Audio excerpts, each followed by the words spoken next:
आज महाराष्ट्र सरकार आणि केंद्र सरकारच्या मध्ये अतिशय सकारात्मक मीटिंग झाली। जे कांद्याच्या आणि साखर उद्योगाच्या अतिशय कठीण प्रश्न सध्या आम्ही शेतकरी तोंड देत होते त्यावरती नक्कीच साधक-बाधक चर्चा झाली आणि 10 दिवसामध्ये सकारात्मक निर्णय देण्याचा आम्हाला आश्वासन मिळालेलं आहे। त्यामुळे नक्कीच महाराष्ट्रातल्या सर्वच शेतकऱ्यांना आणि साखर उद्योगाला अतिशय म्हणजे दिलासा देणारी ही घटना आज घडलेली आहे। आम्ही अत्यंत समाधानी आहोत। आदरणीय सहकार मंत्री आणि गृहमंत्री अमित शहा आणि शिवराज चौहान साहेब यांनी अतिशय चांगल्या सगळ्याच आमच्या महाराष्ट्रातल्या मुख्यमंत्री साहेब, उपमुख्यमंत्री आणि सगळेच आमचे मंत्री महोदय, सगळे साखर क्षेत्रातले सगळेच माननीय सल्लागार इथे असल्यामुळे अतिशय चांगल्या प्रकारची चर्चा झाली आणि अमित साहेबांनी 10 दिवसामध्ये या दोन्ही गोष्टींवरती तोडगा काढण्याचा निर्णय घेतलेला आहे आणि अतिशय सकारात्मक चर्चा झाल्यामुळे आम्ही सगळेजण समाधानी आहोत। त्यामुळे मी भारत सरकारचे मनापासून आणि अमित भाईंचे मनापासून आभार मानते। कांद्याच्या दराच्या अनुषंगाने काही निर्णय झालेला आहे का कारण शेतकरी खूप मोठ्या प्रमाणावर महाराष्ट्रामध्ये नाराज आणि आक्रोश असल्याचं शेतकऱ्यांचं बघायला मिळतं। आता सध्या निर्यात बंदी उठवलेली आहे, त्यामुळे नक्कीच शेतकऱ्यांचा उठवण्याचा निर्णय आजच्या बैठकीमध्ये त्यांनी हिंदी में बोल दीजिए प्लीज। अरे यार मराठी हिंदी मीडिया भी है यहाँ पे मराठी मैम आज का मीटिंग था, मीटिंग का थोड़ा सा विषय बता दीजिए क्या मीटिंग में रहा।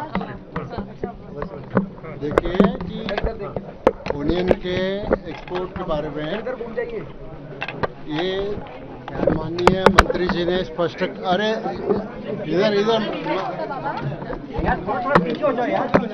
प्लीज रेस्पेक्ट लेडी है।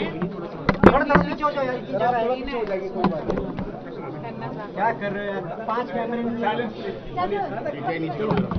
प्याज के एक्सपोर्ट के कारण महाराष्ट्र में या तो देश में किसानों को सही प्राइस नहीं मिल रही है, ऐसी जो कंप्लेंट थी तो मंत्री महोदय ने अमित शाह साहब ने ये बताया कि ओनियन के ऊपर कोई भी एक्सपोर्ट का बैन एक्सपोर्ट पे बैन नहीं लगाया हुआ है, अगर है तो कल सुबह तक भी मैं उसको उठा दूंगा।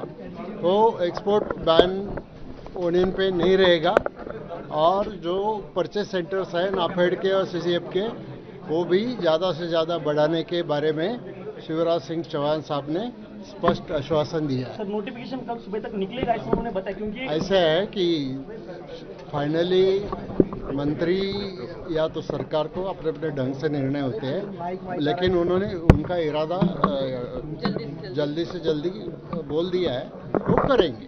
वहिनी राज्यातला एक विषय फक्त विधान परिषदेच्या संदर्भात खूप चर्चा सुरू आहेत, तर आपल्या पक्षाची भूमिका काय? माहितीवरून तुम्ही निवडणूक लढवत आहे।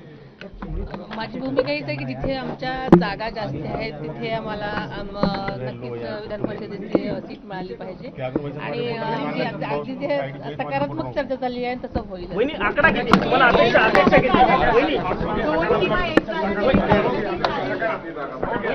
जागांचा आम्ही 3 जागांसाठी मागणी केलेली आहे आणि नक्कीच सकारात्मक उत्तर। एबीपी माझा, उघडा डोळे बघा नीट।